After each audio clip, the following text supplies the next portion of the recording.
બજારમાં સતત બીજા દિવસે નરમાશ. નિફ્ટી થોડા ઘટાડા સાથે 26,100ની નજીક. HDFC bank, Bharti Airtel, L N T અને મારુતિ બજારમાં બનાવી રહ્યા છે દબાણ. બેંક નિફ્ટીમાં પણ આજે ઘટાડો, જ્યારે મિડ કેપ અને સ્મોલ કેપમાં હળવી ખરીદી.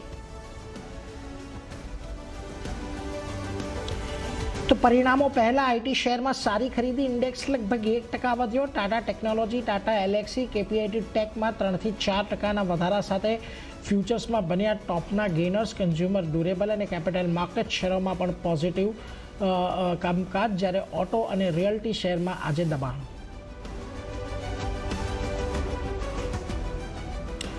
ટાઇટન મજબૂત ત્રિમાસિક અપડેટ સાથે તેજીમાં. શેર લગભગ 4% વધીને લાઈફ ટાઈમ હાઈએ પહોંચ્યો. ત્રીજા ક્વાર્ટરમાં જ્વેલરી અને કન્ઝ્યુમર બિઝનેસમાં 40 થી 41%નો ગ્રોથનો અંદાજ, જ્યારે આંતરરાષ્ટ્રીય કારોબારમાં પણ 79%ના ઉછાળાની અપેક્ષા.